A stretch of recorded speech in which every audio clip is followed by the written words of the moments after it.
Hi, welcome back to the Keep It Bright podcast. So this week I'm going to be talking about 3 things that have helped me in the past week, and they're 3 different things to each other.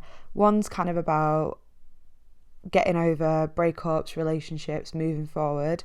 The other is about not letting outside voices and opinions affect your decisions. And the last thing is actually about meditation. So hang around to hear my thoughts on those 3 things and how they helped me in the past week. Firstly, I just want to apologise that my uploading and recording podcast schedule has been quite erratic in the past month. Things have been so busy, and being like a one-woman brand with my small business is it's hard work, and it always has been. You wear a lot of hats, you do a lot of things, and as much as I love what I do, it still just takes so much time and energy to do all of the juggling, all of the things, and I've just not had the energy sometimes to do a podcast, and I don't want to make subpar stuff for you guys. If you're taking the time to listen and I'm taking the time to do it, I want to make something that's worth listening to. So there's only I think been 2 weeks now where I've missed putting out episodes, and it's just because I just wasn't in the space to do it, and I don't want to put out something that's lackluster or doesn't have enough value in it. So yeah, that's the reason it's been a little bit erratic. But what I need to do is just get back on maybe recording 2 at a time, so then for those weeks that I'm not feeling up to it, I've got another one in the bag ready to go. So I'm gonna hopefully be more consistent again. And then if you follow me on Insta, you will have seen in my stories when I sat down to record last week's podcast, I had so many technical issues. My laptop wasn't doing it.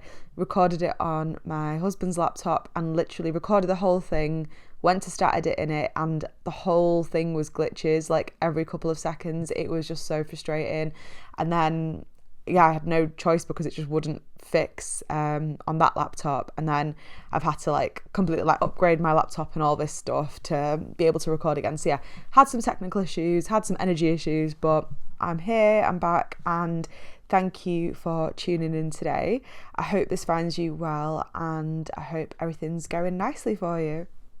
So the first thing I want to talk about today that's helped me is all about writing a list whenever you have a breakup or a friendship breakup, or if you have a falling out with somebody in your family or whatever it is. It's kind of like cut off aftercare, I'd say. So this is something that I've been doing for ever. I mean, I can't remember a time I didn't do this, but it's something I've done loads of times myself. It's something that I've encouraged other people to do, and they have done, and it's helped them.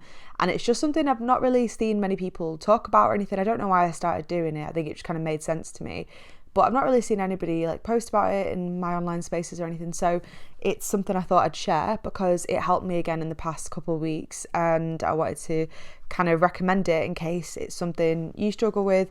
So if you've had a breakup recently, or even if it wasn't recent, you've had a friendship breakup, or you've had maybe something where you've had to distance yourself from a loved one or a family member, or just cut somebody out, whatever it is, this helps with kind of dealing with those things moving forward. So all you have to do, it's super simple, is write a list in your phone, make a note in your phone or write it on paper. And it's basically just a list of the reasons why that happened, the reasons why it got to that point, the reasons why you're no longer going to have that person in your life. And honestly, it's so simple, but it helps so much. For example, I had a bad dream. Well, it wasn't a bad dream, but I had a dream the other week, and it was basically somebody who used to be one of my best friends. They were in my dream, and in reality, we've obviously not friends anymore, and with good reason. I didn't want to have that person in my life anymore after the way they'd been with me and all this stuff. Anyway, so then they were in my dream, but in my dream it was really realistic, and it was like we'd bumped into each other on a night out and then kind of become friends again. And when I woke up, I felt really confused because in the dream it felt really realistic, and it was nice, and it was nice, but it wasn't the same situation as real life. So then when I woke up and I felt a bit confused and flustered about it, I literally whipped out my note about that person in our friendship breakup, and all was remembered, and I wasn't then romanticizing that friendship or that person in my head anymore, because I had all of the things written down about why that happened and why that was the right decision. And also, it's easy, I think, as time goes on, because time does help to sometimes heal those things of like kind of maybe the hurt or the upsets around these things. But it's also easy as time passes to romanticize what used to be, or romanticize that person, and just kind of to forget the bad things sometimes. So that's where this list comes in handy, because you have everything written down of like how you felt at the time, how that person made you feel, what was said, what was done, and those like details that do matter, and those details which help us to protect ourselves. In hindsight especially, it's important to have lists like this, I think. So in this situation I was easily able to just remember what had happened, what the kind of truth of it was, and that there was definitely a reason I'd cut that person out of my life.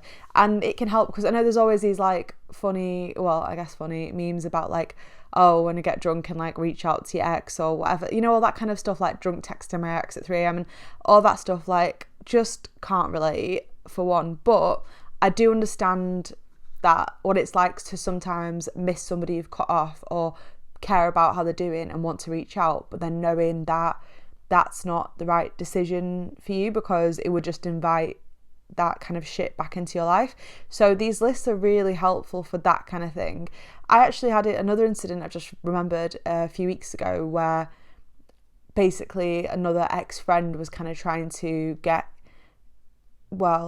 not get in touch, but maybe get my attention, and I did want to message them and check if they were doing all right, but then I thought, with the way they've done that, it's clearly just going to lead to more shit. So it's one of those, sometimes you need to remind yourself of why that ended in the first place, because I know I talk a lot about cutting people off, but it can be easy as time goes on it gets softer, doesn't it? You forget how much somebody hurt you, or how nasty they were, or what it was. I mean, some things are obviously unforgettable, but when it's like kind of more subtle things, it's easy to forget.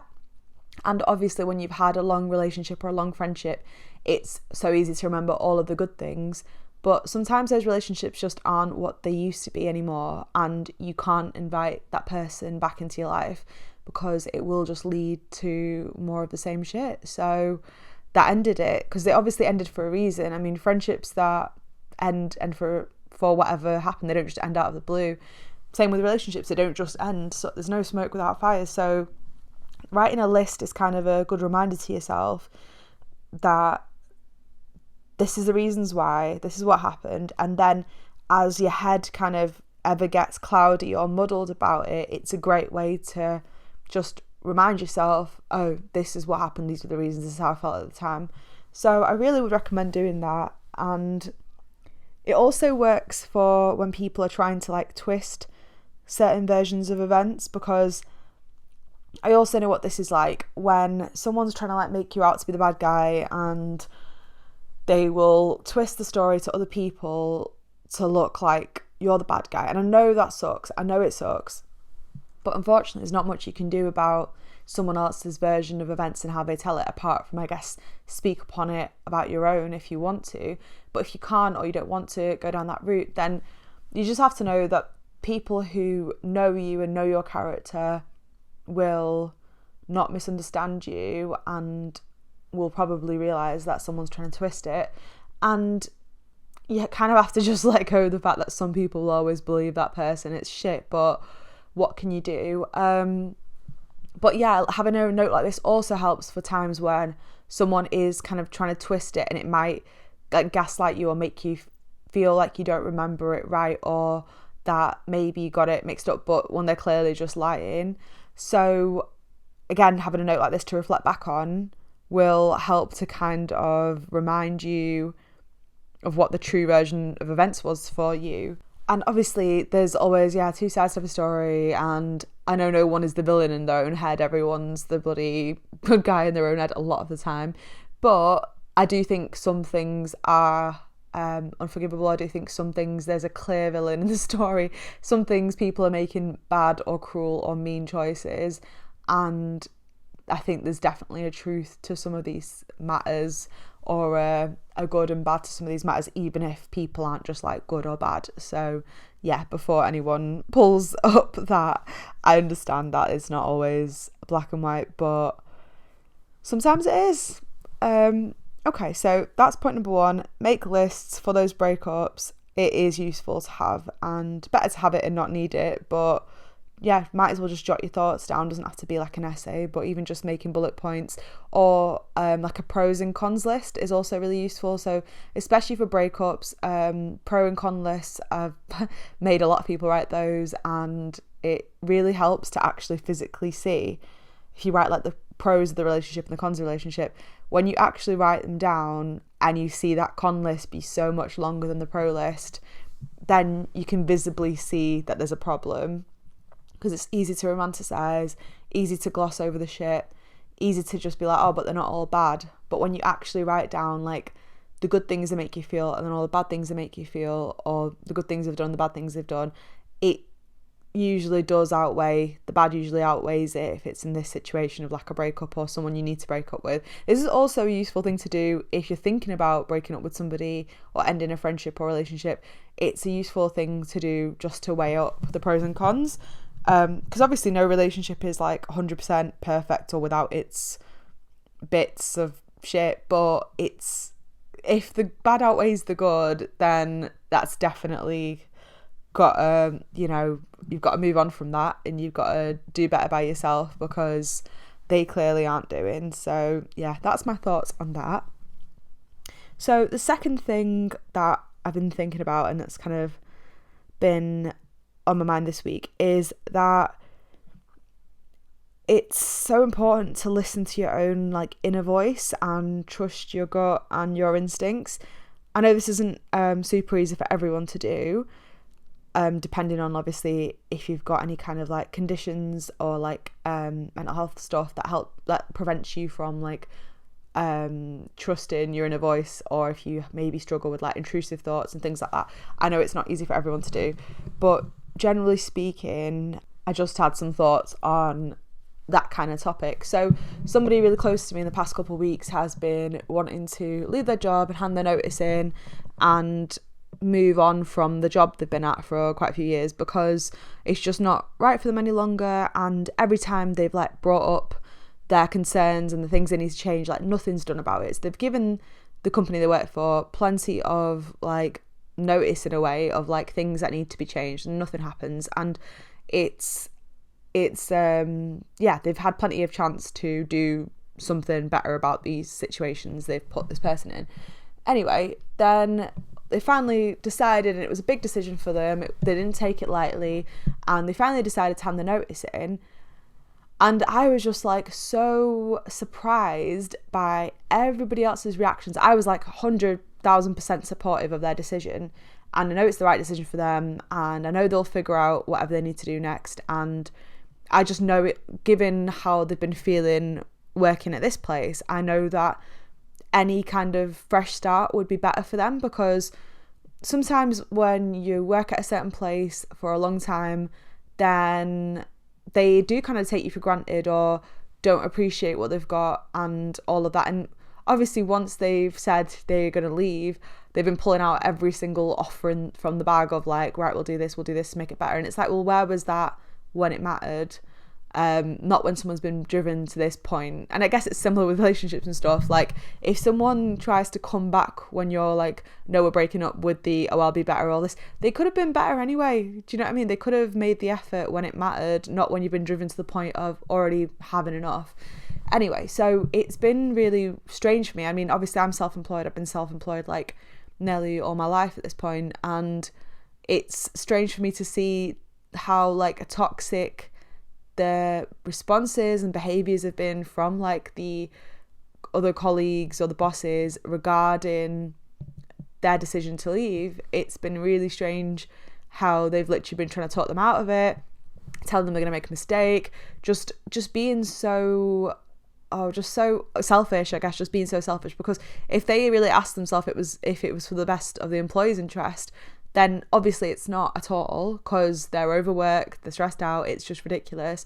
So those bosses are obviously only thinking from their own perspective of that, oh shit, they're going to lose somebody who works really hard, and they're going to have to like sort out kind of the aftermath of somebody leaving, whereas they've had plenty of notice of where they could have like made stuff better for this person or made it a better work environment and all of this stuff. So it's just one of those where, yeah, I've been really surprised by like the behavior of all these people, and then also other people who like knew about the decision and the situation, who've just been really like, I guess out of fear, worried that this person's like handing their notice in without like a full plan ahead. And it's just like, I don't know, it's strange to me. I think as long as you have a level of like responsibility for yourself, and you have thought about your decision, and you have kind of, you know, you're not going to financially be in the shit if you do that, which I know is not everyone's situations. Obviously a lot of people do just have to stay where they are for the time being because of financial reasons and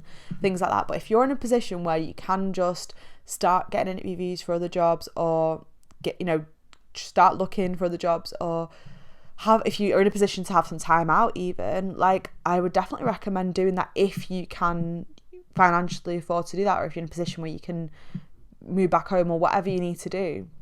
I think having that break sometimes to just think between two things, because as like an outsider looking into the world of like careers that are like that, it's just mad how mistreated people get, but they're just kind of stuck in that kind of, that world, and they don't even have they don't even get breathing room a lot of the time to even think about what they want, or if they want something different. So I think if you can do it, do it. And obviously people are going to be out of fear trying to tell you it's the wrong thing to do, or it's irresponsible. But if you know that you can sort it out and you've got it covered, then I think, you've got to listen to your own kind of instincts and gut, and just what your heart and your mind want, really. Because if something doesn't feel right in your body, if it doesn't sit right with you, then no matter how many people approve of your decision,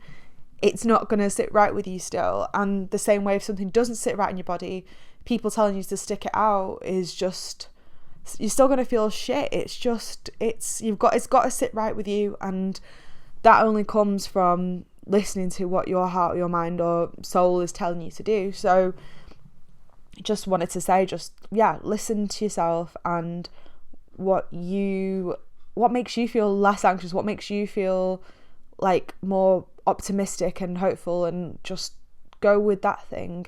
And I think a good way to explain like taking risks or moving forward is this illustration I saw once, and I think it's something like somebody holding on to like a rope, but it's really like hurting the hand, but in order to move on to the next rope, like swings the next rope, they've obviously got to let go of that one.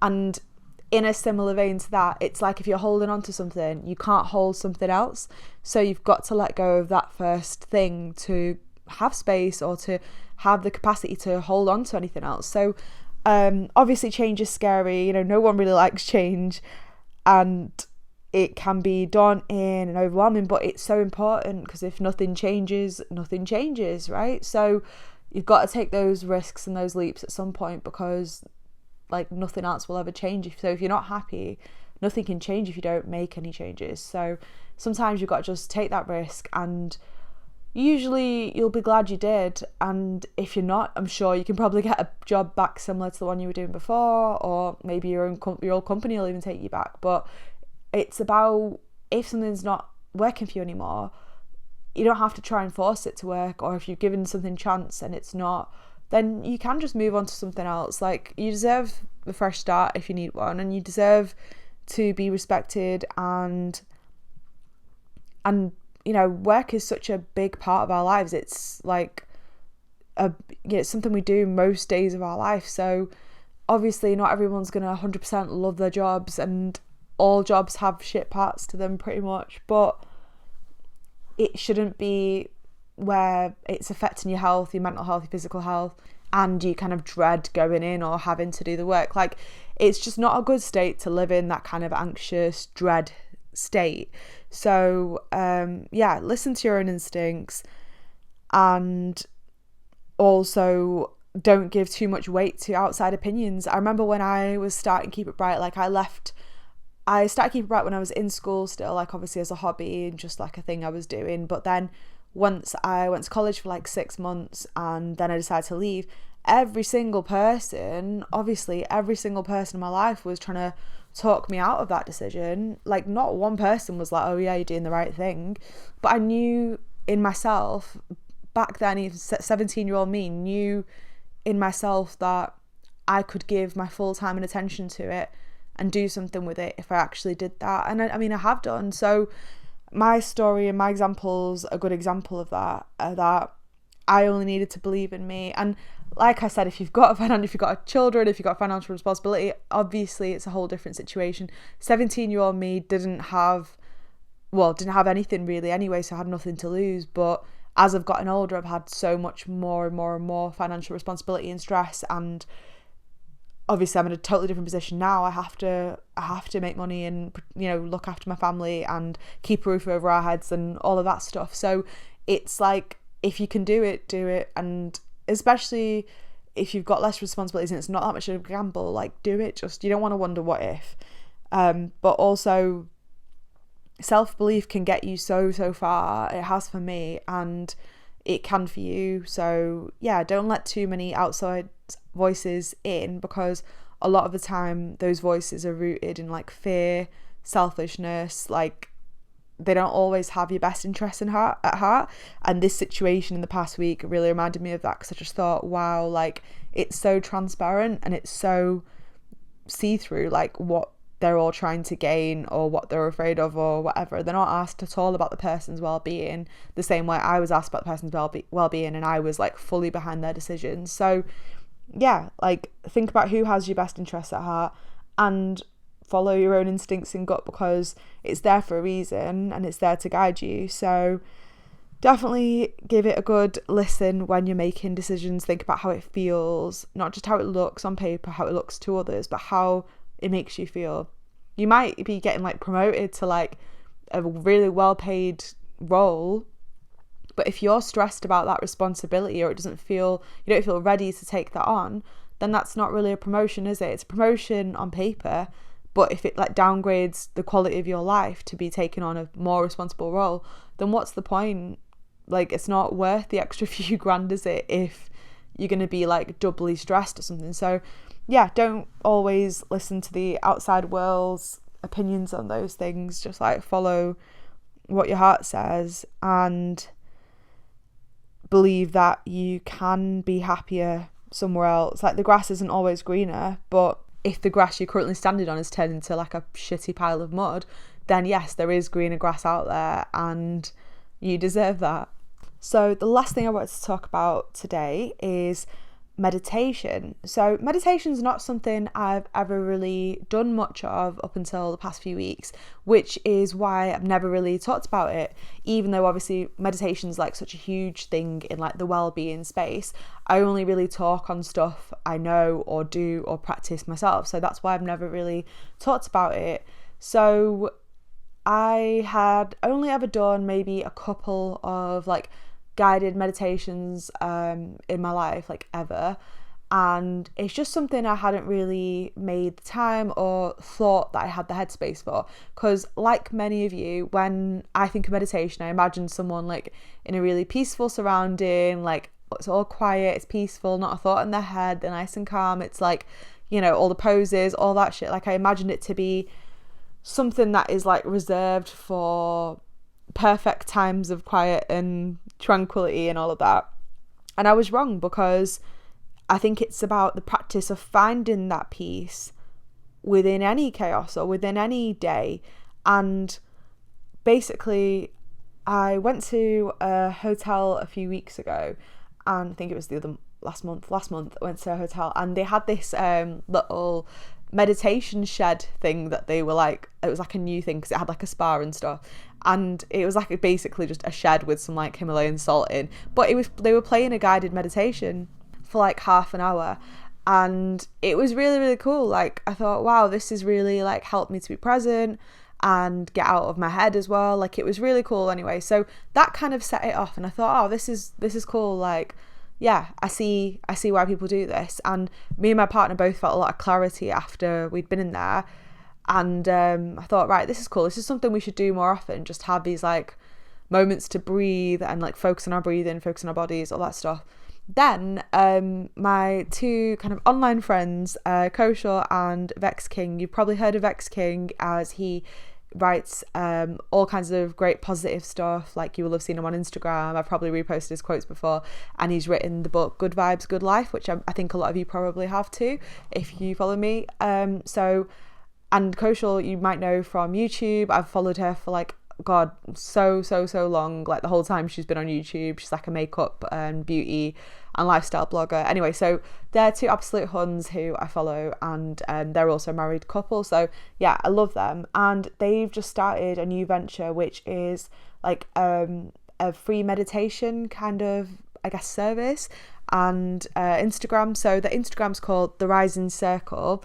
I'll link it in the notes. But basically, if you like my stuff, I'm sure you'll like their stuff. Basically, their feed is full of like amazing like infographics reminding you to breathe and just good, healthy stuff to do every day, basically. So that's really great. But they've also made a YouTube channel with a load of like free guided meditations and sleep meditations and all this kind of stuff. And it's so good for like someone who, like me, was a bit of a beginner. Because if you just search for meditation, obviously so much stuff comes up. It can be a bit overwhelming if you don't know about that world. And the way theirs are super just easy, friendly. Like, it's just a really easy way to get into it. And they even have like a 5-minute meditation. They've got like a 10-minute one, 15-minute one. They've got a sleep one, which isn't a guided one. It's like music with like a frequency that helps you sleep. I think they've got something similar for anxiety, and those ones are like hours and hours long, and you can just leave them on. But yeah, I've been loving that. So I tried out a few of them, and it really helped me feel so much calmer, so much more present and peaceful. So one of them I did before I went to bed, and it was so nice doing something like that before sleeping, because obviously a lot of us do end up just on our phones till we're falling asleep, or just something like that, which is just, I don't know, it doesn't really benefit us unless we're consuming good stuff. It doesn't really benefit us to have all those thoughts in our head before we sleep, I think. So I did the 10-minute one before I slept, and I just played it out loud. So my partner, he'd just fallen asleep like halfway through it, so I guess that was good. But for me, it just helped me feel like, I don't know, so much just lighter before I slept. I loved it. Then another night I played the sleep one the whole night while we slept. And then another night, I often have like bad dreams. So another night I'd woke up in the middle of the night with like a really, really bad dream. And then I was just struggling to go back to sleep. And I thought, oh, let me put one of these on. And just putting on like the guided meditation helped me so much, because my head was like so hectic with all the shit that had happened in the bad dream. And then putting that on helped me to just get back to being present, focus on my breathing, focus on everything it was saying. And it really just helped me so much. So I have to like shout it out, because if it helped me, it'll help you. And it's just so easy, and because it's free and you don't have to sign up to anything, it's literally just a YouTube channel, The Rising Circle. It was really, really helpful for me. And I think it's important to realise that sometimes we've got barriers and like conditions in the way of things that are good for us. So even something like meditation, I thought, oh, it's like, that's not for me, that's not accessible to me, in the sense of it's for people who have like peaceful lives and all of that. And my life is quite hectic and stressful a lot of the time, and obviously there's a lot of peace there too, but you have to kind of find that peace and choose that peace, because day-to-day life can be so hectic. I know mine is. And this is something that's helped me to have like those little pockets of peace and calm in my day when I choose to. And I even they've got a morning meditation. I even started my morning with that last week, and that was just like it feels wholesome. It feels like good for you, and it feels like a nice way to give yourself those 5 minutes instead of just scrolling for 5. Do you know what I mean? It was just really, really good. So I had to share that with you guys, because I thought if it's helped me, it'll help you. So definitely check that out if you're feeling stressed, or your mind's racing, or you can't sleep, or you just want to feel more present and connected to your body, and just yeah, your soul, I guess. It was just so nice, and it's definitely something I'm going to be doing, not every day, but like whenever I feel like I want that kind of calm, I'm definitely going to be doing that. And I'm sure there's loads of other good meditation things out there. I know a lot of people use the Calm app, is it? But I think they have a free version, but I think that's gets to be paid at some point as well. But yeah, these are literally totally free. They're on YouTube, and I just thought it was so beneficial. I had to share it. And it's actually the reason that I was inspired to create my last episode, the pep talk episode. I hope you enjoyed that, because I thought, wow, how good is it to just have something you can listen to every day that can help you get into a good place, which is why I felt inspired to record my pep talk episode.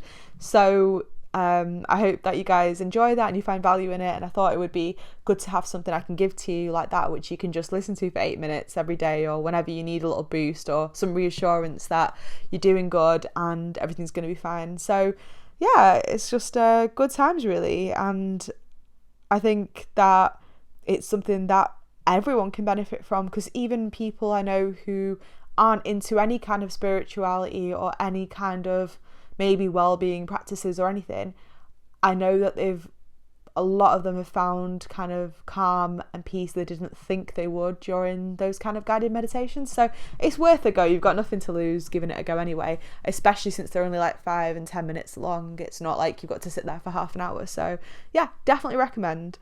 Anyway, those are the 3 things that have been helping me in the past week. So I hope that you find them useful too. And I hope you have a great day or night whenever you listen to this. And I will be back again with another episode very soon. In the meantime, be sure to check out my Instagram. I post on my feed every single day. It's just at Keep It Bright on Instagram. And I post on my story like all day long most days, so in case you're not seeing my stories or my feed posts, be sure to go check them out, because I know that my reach isn't doing the best at the moment. It's barely showing any of my followers my posts, which is really frustrating and hard obviously when I run a small business. I've also had loads of new additions to my store recently, so if you haven't checked out my store in a while, then be sure to give it a browse, because I've got loads of new stuff, including a self-care book, affirmation cards, like well-being sets with crystals, like all kinds of good stuff on there I've been working hard on. So be sure to give it a browse and check it out, and thank you so much for supporting what I do. Couldn't do it without people like you, and I just love my Keep It Bright community so much. And yeah, it just absolutely, you guys fill my heart. You fill my heart every day of my life, and I'm so blessed. So yeah, thank you for listening. Hope you have a wonderful day today, and I'll speak to you soon.